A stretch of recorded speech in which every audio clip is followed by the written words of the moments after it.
Miopia, dor nas costas, dor no calcanhar, dor no joelho. A gente tem uma série de problemas com o nosso corpo que são super estranhos se você pensar que, teoricamente, o corpo foi feito para fazer as coisas que a gente faz. Mas ele não foi muito feito para fazer as coisas que a gente faz recentemente. A gente vive num desalinhamento entre o ambiente onde o nosso corpo evoluiu e o ambiente que a nossa cultura nos cria hoje em dia e onde ela nos coloca.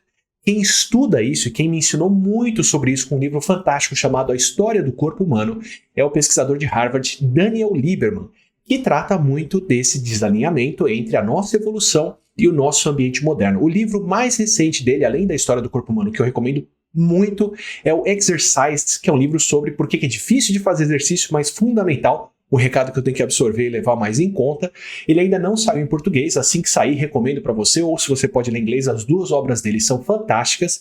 Eu entrevistei o Daniel Lieberman para o Hiperconectado da TV Cultura, que é o meu programa por lá, para falar sobre por que nós temos calos, mas a conversa rendeu muito mais do que isso, então recomendo para você dar uma clicada para ver o Hiperconectado sobre calos, que já foi ao ar, mas tem reprise aqui no YouTube quando você quiser assistir. Se você quiser ver os programas ao vivo, é às quartas e aos sábados de noite, 8 da noite durante o período eleitoral, 8:30 da noite durante o período normal, pelo menos no sábado, na quarta-feira é meia hora mais cedo. E se você quiser acompanhar a conversa toda com o Daniel Lieberman, com muita coisa legal para descobrir sobre como o nosso corpo funciona e por que a gente tem esses problemas modernos e até onde é bom ou ruim ter conforto ou passar por desconforto, fica aqui para ver a conversa toda e tem um recadinho no final de por que está acontecendo esse cenário diferente aqui.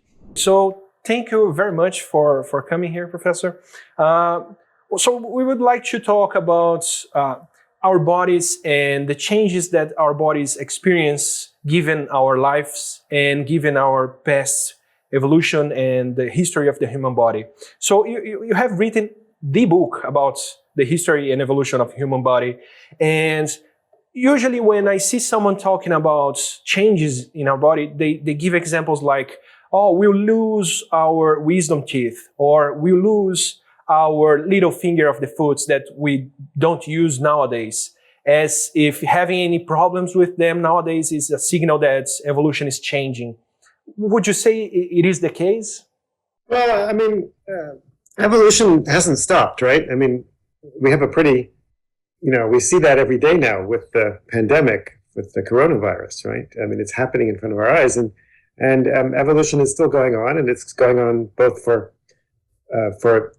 microbes and viruses, but also for humans. And but also our environment is changing as well, and because of culture, and our environment is changing a lot faster and a lot more rapidly than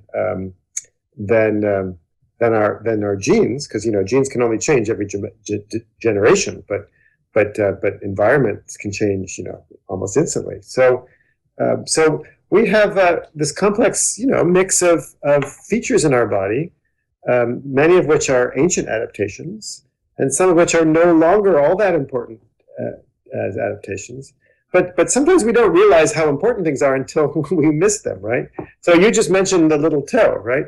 Well, actually, anybody who tells you that they lose their little toe actually will tell you that actually it makes walking much harder. And so actually we use our little toes, and our appendix turns out to be important. And so there are actually not many things in our bodies that are what we call relics that we no longer use anymore. It's just that we often don't understand how our bodies work, and we don't realize how important they are until we're missing them.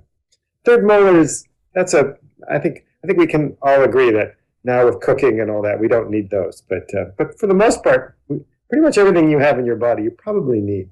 Yeah, and there is also the difference that you talk about in your book about the mismatch of the evolution history of our body and where those adaptations were selected for, where they evolved, and the culture changes that we do nowadays that will give us mismatches of what we have and what we use. So would you say that our modern comforts, like shoes, the way we walk, the distances we walk nowadays, or how much we drive and do everything, make more of a difference in the use of our feet?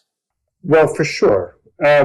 So mismatches are features of our bodies for which we're not really well adapted, right? So when we use our bodies in novel contexts, in novel ways for which we're not adapted, that get us, make us more likely or more vulnerable to get sick or more sick, right?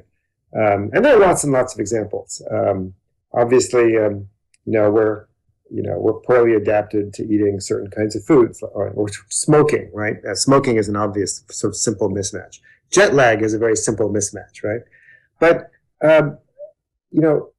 but some mismatches are kind of hard to perceive because we don't really we have a hard time understanding the trade-offs. Because shoes are a perfect example, right? So most of us wear shoes. I'm wearing shoes right now because they're comfortable, right? And we have this general sense that if it's comfortable, it must be good for us. But there are lots of things that are comfortable that aren't good for us. For example, it's more comfortable. I mean, when I came to my building today, I could have taken the elevator or taken the stairs. The elevator is much more comfortable than the stairs, but clearly taking the stairs is better for me, right? And that's because it forces my body to do some work, right? It causes my muscles to work, and I use sugar and fat, and my metabolism has to work, and I turn on all kinds of genes when I climb the stairs that I don't use when I climb the elevator. And the same is true of shoes, right? Just because something is comfortable doesn't mean it's necessarily good for us, right? But doesn't mean shoes are all bad. It's just that there are some trade-offs. And I think the biggest trade-off with shoes is that comfort versus work, right? So shoes protect our feet from the ground. It's very cold here in New England right now. It's probably about 0 degrees right now as I walked in. If I had been barefoot, I would have been very, very cold, right? But on the other hand, the shoe also prevents my muscles from having to do work in my foot, and it means that people who wear shoes often have very weak feet, and I think that's the big problem. So people who have weak feet are much more likely to get flat feet and other problems. The other thing is that when people run sometimes in shoes, they run in a kind of a way that you wouldn't run when you're barefoot. And if you do a lot of running and you do it really hard, that can sometimes cause injury. So it's not like shoes are bad or chairs are good or bad or elevators are good or bad. It's that there are trade-offs, and we shouldn't just assume that something that's comfortable is necessarily good for us. Yeah, I think a great point that you do in your book is that we usually take for granted everything we have around us as if it has existed for all of humankind. And most of these things are cultural changes that happened in the last decades at most. So yeah. Shoes also, right? So we take all of this for granted and don't realize how much it changes the environment of our bodies. Yeah, I mean, look, there's still billions of people who don't wear shoes today, right? And when somebody says, it's unnatural or weird to be barefoot, I'm like, what planet are you from, right? I mean, it's just, yes, I understand why people think that way, because the world around them, they're surrounded by shoes, and all the stores require you to wear shoes, etc. But my gym, I have to wear shoes when I go into the gym. They won't let you go barefoot. But until recently, nobody wore shoes. And certainly when people were doing athletics, right, they didn't wear shoes. I mean, in the ancient Olympics, right, the athletes were always barefoot, right? And there are still some athletic events, like a lot of martial arts. People don't wear shoes in martial arts for good reason. They wouldn't do as well. And we're kind of out of touch with our bodies. A lot of people find that they're kind of worried about going barefoot. They're kind of scared of it, right? Which is kind of funny because, for millions of years, people were barefoot. And all the animals, my dog never wears shoes. So what's special about humans? So we have this kind of funny ideas that we just assume that, the world that we grow up in is normal. But, my job partly is to help us question some of those ideas of normalcy. It doesn't mean that things that are good are novel or bad, but it doesn't mean necessarily that things that are old are necessarily good for us. But we need to kind of think about them. And then in these new environments, some things that were a feature now start to be a problem, like calluses, right? They have a reason to happen. What happens with our feet that is weird when we use shoes, that is common and necessary when we are bare feet? Right. Well, so calluses are normal, right? People who don't have much calluses on their feet, they're weird, right? For millions of years, everybody was barefoot, and when you're barefoot, you develop nice calluses on your feet, and they protect you. And now people, when they get calluses on their feet, they go and have a podiatrist get rid of them, right? Partly because the callus doesn't work well with the shoe, because the shoe is rubbing on the foot and causing a little, pain. But it's actually very strange not to have calluses. And calluses protect you. They keep your feet from getting cold. They protect you from getting injured from sharp things on the ground. And when we just published a paper in Nature actually showing that calluses, unlike shoes, you don't lose sensory information. So if you have a nice thick callus when you're walking or running, it protects your foot, but you still feel the ground. It's like you have the best of both worlds. It's just an example of how we've taken something quite normal and now in our modern world think of them as abnormal. Yeah. We try to get rid of the calluses and keep the shoes instead of doing the opposite, right? Yeah. And, there's nothing necessarily wrong with that. I mean, having glasses is also weird, right? I mean, until recently, almost nobody had myopia. It's caused by the environments that we live in, which our eyes develop. So, a few generations ago, myopia was really, really, really unusual, right? And it's because children spend a lot of time indoors, reading and watching TV, et cetera, instead of being outside. So we're not going to, tell kids not to go to school anymore. Instead, we wear glasses. Okay, it's fine. And there's nothing wrong with wearing shoes as well. We just should help. It helps to understand that, so we can intelligently decide, how things evolve and what to do and what not to do, and make some choices. And what do you think about extreme situations? Because, shoes protect my feet, and I can avoid even some kinds of parasites and everything by having shoes. But there are some extremes like high heels, where you're getting the worst of the damage to your feet.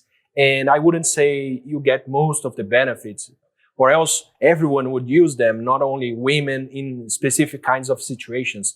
Would you say there are situations where we are doing better? Absolutely, yeah. High heels may look good to some people, but yeah, they definitely cause all kinds of injuries. If you care about your foot health and the health of your knees and so on, and not to mention the fact that you're much more likely to trip and fall and injure yourself when you're wearing high heels too. That's not perhaps the most sensible idea. But humans, we do all kinds of things that aren't really sensible. Smoking is another example. The list goes on, right? And by bringing your examples, which would be the comforts you would say we should pay some attention to them, that they bring benefits, but they may be also harmful, and we should try to dose them in a way that we get the benefits, but not all the problems that they may generate? Oh gosh, that's a complicated topic. I mean, the one I think is most problematic is the two biggest ones are comfort foods. Yeah. And the comfort of inactivity, right? And that's what gets people into trouble the most, right? So when you're stressed, when your cortisol levels go up, there are certain foods we all crave. Those are energy-rich foods. They tend to have a lot of fat and sugar in them. Yeah, the pandemic reminded me of this a lot. Yes, exactly. So, and I'm no exception, and things like ice cream and whatever, there's a reason our bodies crave them, but of course, every once in a while that's fine. But if you indulge in too much comfort food, well, we all know what happens. And clearly, the other obvious example is just physical inactivity, right? I mean, it's an instinct to not be physically active, because physical activity expends energy, and until recently, humans struggled to get enough calories. And all of a sudden, we're in this world where we have all these machines and technology to do all our work for us. We no longer have to do anything all day long, and now we have to do this really weird thing. We have to be physically active for no reason at all, right? Just for our health and fitness. That we call that exercise. But it's not an instinct to exercise. It's an instinct not to exercise, because it's kind of weird to do that. And of course, it's much more like this morning I went for a run, and I think I told you before, it's horribly cold here in New England. It's winter.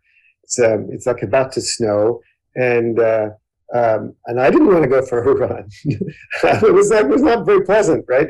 At first, of course, by the time I warmed up, it was okay, and then I went and did some workout in the gym afterwards.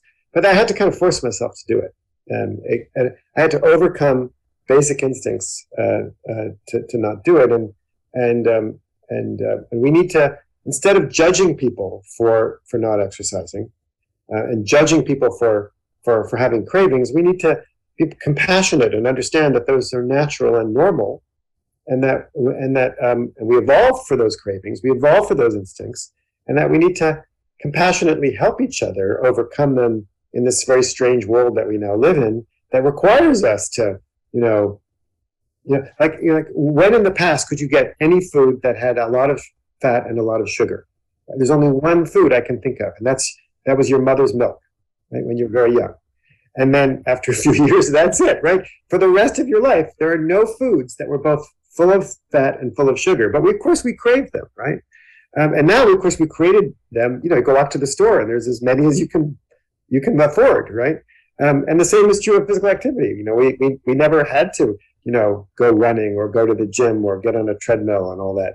And it's an instinct to avoid it. And we now have to find ways to do that. And that's hard. And we need to be, instead of judging people for those instincts, we need to be helpful and understanding.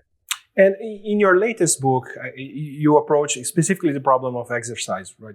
How we have this notion of what's good for us is being in a comfortable zone, but our bodies need some kind of stress to build up, to build muscles, to build bones, to build even the circulatory system to be working in a healthy way. We need exercise. We need some kind of stress to keep it working well, to have the repair being done, and with this repair to be in a good shape, right? And would you say we would benefit from changing our frame of mind from a something has to be joyful or has to be funny to this is necessary and I should treat it as something that I have to do and make it more tolerable instead of funny? Well, okay, you've asked a lot in that question. So let's do two parts. The first part is the stress part, right? So you're right. The main reason that physical activity, that exercise is beneficial is that it's stressful. You stress your body, right? You cause, lots of tiny little bits of damage, and your heart has to work harder. Your blood vessels have to expand a little bit. Your cells produce molecules that can cause harm. But our bodies, because it's normal to be physically active, our bodies, for every single one of these stresses, has responses that repair and maintain our bodies. And in fact, we don't tend to turn these responses on very much when we're not physically active, because we never evolved not to be physically active. So we never evolved to turn them on in the first place, right? So that's why exercise, that's the basic reason why exercise is so healthy. The stress turns on responses that keep us healthy and cause us to prevent disease and to senesce more slowly. But the thing is, we never evolved to exercise unless to be physically active, except for two reasons: when it was necessary or rewarding. And what we've done in the modern world is we kind of what you just did. We say, well, look, it's kind of necessary for your health, right?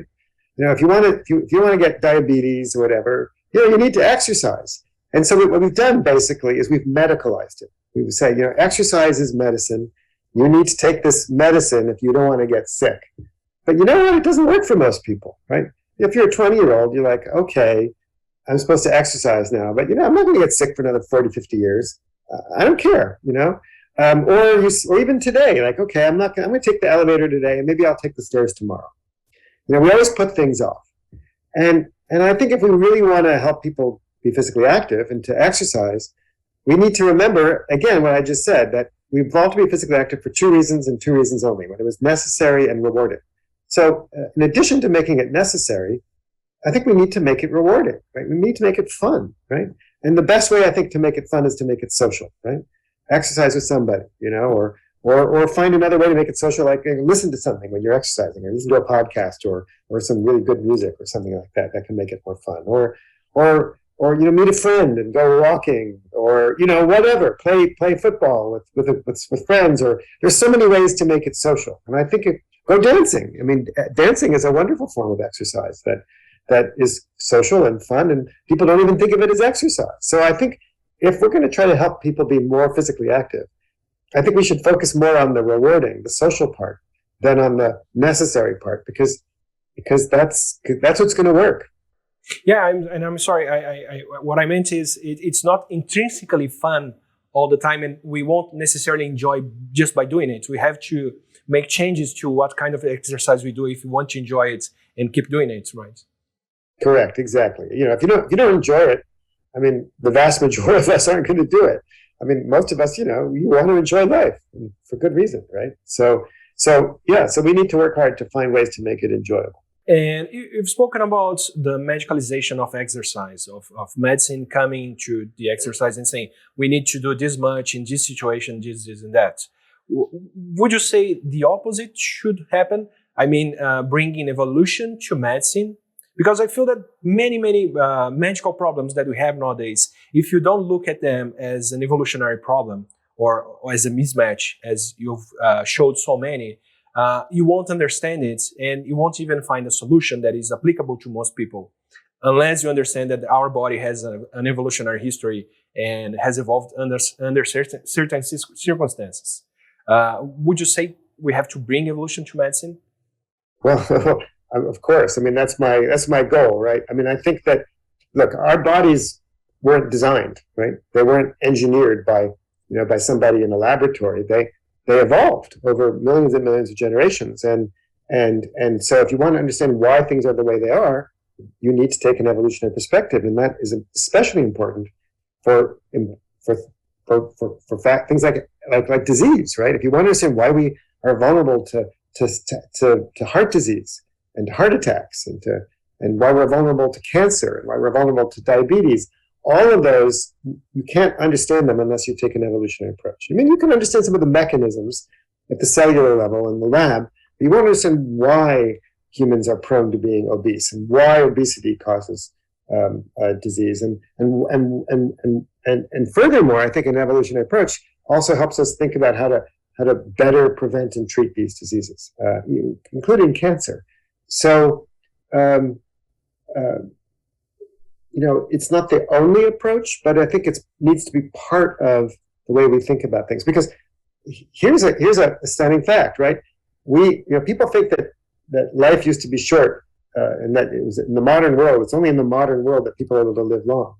Well, actually, if you go back into the Stone Age, people tended to live pretty long. If they didn't die in the first few years of their life in childhood, they tended to live about 7 or 8 decades. And it was only after farming was invented that people's lifespan started to shorten, and then they've gotten longer again now that we have sanitation and medicine. But we spend more of those years with diseases. So in the United States, for example, the average lifespan is 79 years. But the average health span, the amount of time that we spend healthy without disease, is 63 years. So we spend a lot of time pretty sick before we die, and we spend a lot of money on those diseases, and people are miserable. The way to extend your health span is through diet and exercise, and most of those diseases that shorten our health span are what we call mismatched diseases that didn't used to exist. Heart disease is a completely modern disease. It's almost non-existent among hunter-gatherers or subsistence farmers. Cancers are much more infrequent, much more rare. Diabetes, basically non-existent, right? So these are all diseases that are mismatches that are caused by our bodies not being well adapted to the environments that we've created. That's the bad news. But the good news is that because we can change our environments, right? And an evolutionary approach helps us understand what it is that's shifted, why that's the case, and how we can do a better job. Yeah, and it's not necessarily that you will live to more than 100 years old, but your last 20 years will be way more healthful, way more healthy, way more enjoyable than it would be otherwise, right? That's right. We spend too much time thinking about lifespan and not enough about health span, because until modern medicine, your health span was your lifespan, right? There weren't like doctors and hospitals and drugs and all that sort of stuff to keep you alive after you got sick. You died after you got sick, right? So now we get sick, but we have, I'm not opposed to all the medicine and the doctors and all that. They're good. They preserve people's lives and can treat diseases, but even better than treating a disease is preventing it in the first place, right? And if we can prevent heart disease, if we can prevent cancer, if we can prevent diabetes, if we can prevent osteoporosis, if we can prevent arthritis, I mean, the list goes on, right? We can all be healthier and happier and And that also includes mental health diseases, depression, anxiety, Alzheimer's. I mean, the only thing that really works against Alzheimer's is exercise. Nothing else has really any effect. If you really care about Alzheimer's, exercise. You got to do it. And we know why, and we know how, right? It's not a mystery. Breast cancer, one of the biggest killers of women, right? Women who exercise regularly have much, much lower rates of breast cancer. And we know why. It's because the physical activity lowers estrogen and progesterone levels. And the list goes on, right? We need to get the word out, but we also need to find in our communities, as in our society, we need to find ways to help each other without badgering people, without shaming people, without blaming people. We have to find ways to help them eat more healthily and exercise more often, understanding that the reason they don't eat healthy and the reason they don't exercise is not because there's something wrong with them, or they're lazy, or they're greedy or selfish. It's because of the environment in which they live, for the most part. Yeah, and you have to change the environment also, not only our habits, right? And something that you've told us is all these changes begin with farming, and nowadays we have shoes, elevators, cars, and everything else. So all these cultural changes change our environments, but they are accelerating, are they not? So now when we find out we have problem with smoking, now we have e-cigarettes. When we find out that we may become addicted or habituated to watching TV or radio or anything, we nowadays have social media that taps into our emotional aspects way, way more than any other media could. And it's changing, right? If I find nowadays that, I don't know, a specific kind of tablet causes a problem, in 5 years it's gone, and we'll have 3 new kinds of technologies that will cause way more problems. Do you see this accelerating and generating new problems? Well, that's the nature of cultural evolution, right? It's evolution occurs not just in terms of genes, but also in terms of culture. And cultural evolution is faster, right? We can create ideas, right? And we don't have to wait for them to pass from one generation to the other through genes. We can right now, we're engaging in exchanging information and ideas, and with the internet and whatever, ideas can spread almost instantly, right? And that can be a good thing, but it can also be a bad thing, because some of these changes are wreaking havoc with our bodies, right? And wreaking havoc with our minds, and I think that there's no simple solution to this other than that we need to think about it, we need to understand it, we need to model it, and we need to, as a society, make some decisions about how we're going to regulate and our environments. And these are really political problems, right? They're not, for example, I mean, nobody doesn't know now that all kinds of very cheap foods that are filled with sugar make people sick, right? That's not a controversial statement anymore. We all know that, right? But the problem is that we all love sweet things. I'm no exception. And we also like, and many of us struggle to afford our food. And so we make all these cheap foods with lots of sugar, and people get sick. So how do we solve that problem? Well, I mean, that's a political problem. That's a social problem. We need to help each other, help themselves, right? If you just can't just abandon people to the environment that we've created, right? And so, that's helping us in an evolutionary perspective on these mismatches can help us identify them, pinpoint the ones that are a problem, think about how we can resolve them. Because you're not going to change people's instincts.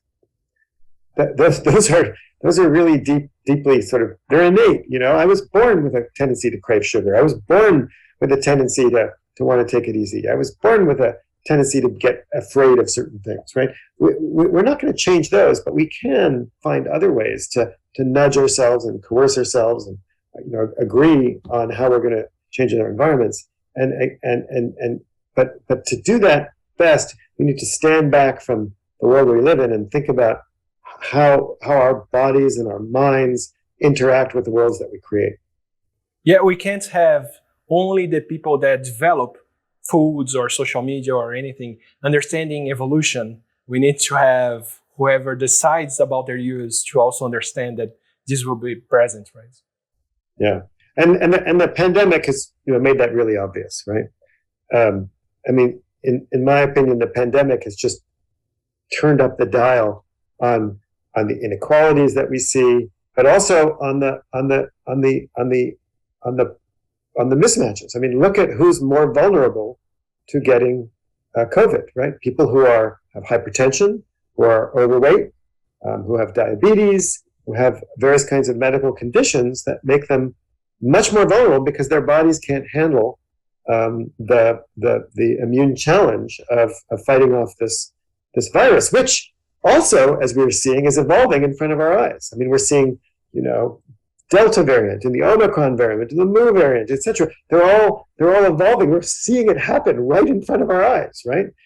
If you don't believe in evolution now, that means you're just pretending not to. You're just deceiving yourself, and you know it, right? Evolution is and we're also seeing how, we're also seeing how cultural evolution can be so powerful. I mean, we've created vaccines almost overnight from an evolutionary perspective, right? That can save people's lives, save millions of people's lives.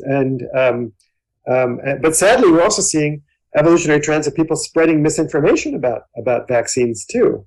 So we're seeing all these cultural interactions with our biology happening at warp speed, and it's a nothing I think illustrates the kinds of issues that you and I have just been talking about than the last few years.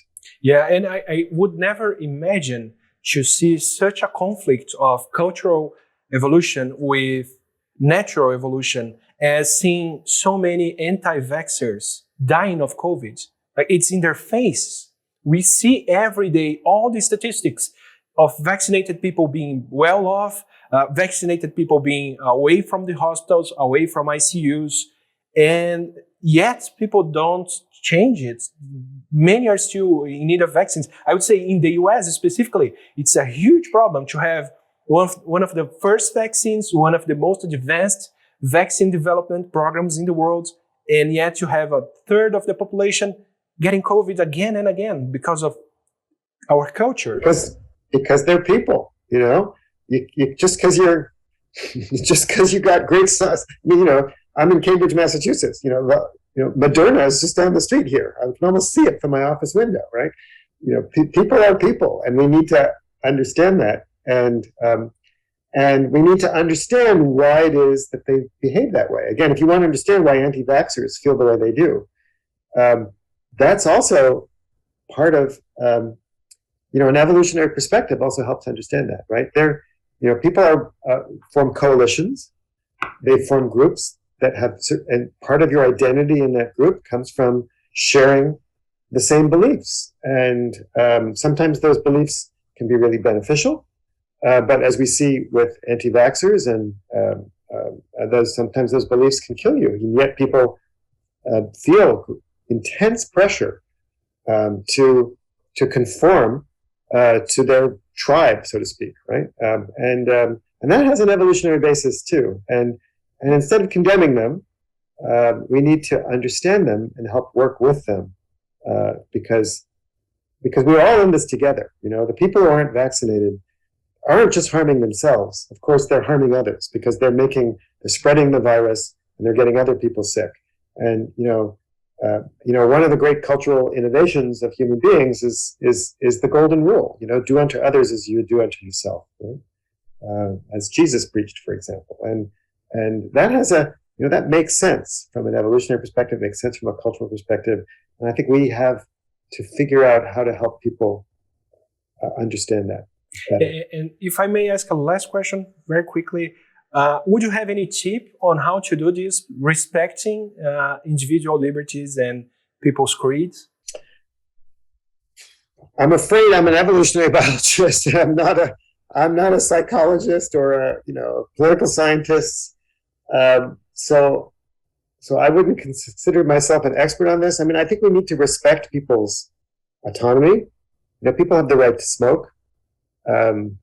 People have the right to not exercise. But people also are scared and they're afraid, and they also belong and they don't understand things. We all don't understand many things, and they have deep and fundamental instincts. And so it just seems to me that sometimes we do have to coerce people, right? We have to require people to do things. We require people to pay taxes. We require people to educate their children. And I think vaccinations make sense because it's not just about you; it's about other individuals, right? When you educate, you can't. If you don't educate your children, you're making decisions for your children that they can't make for themselves. When you don't vaccinate yourself, you're making, not only you're putting yourself at risk, but you're putting other people at risk. And but for the most part, I think most of the decisions people make, that's up to them. So what we need to do is try to help them understand how they're making those decisions, give them information, and acknowledge their beliefs and their feelings and their instincts, and help them use reason. Right now, we're facing, in our modern era, I think the Enlightenment, the idea that logic and data and rational thought are the way to attack, approach various problems, solve problems, is being questioned, and part of that is because of anger and elites, and all kinds of reasons for that. But we need to think about that and address that, and that comes through education, but also through compassion. Yeah, compassion also. And I think it's a kind of empathy that we need to have on everything to understand where we come from and why we should benefit from doing what we do or not, right? Yeah. Thank you. Thank you very much. Yeah. My pleasure. It's been very enlightening. I hope that people understand the importance of using our bodies the way that it makes our bodies last longer. Thank you so much for your time, your patience, and all the explanations you gave us.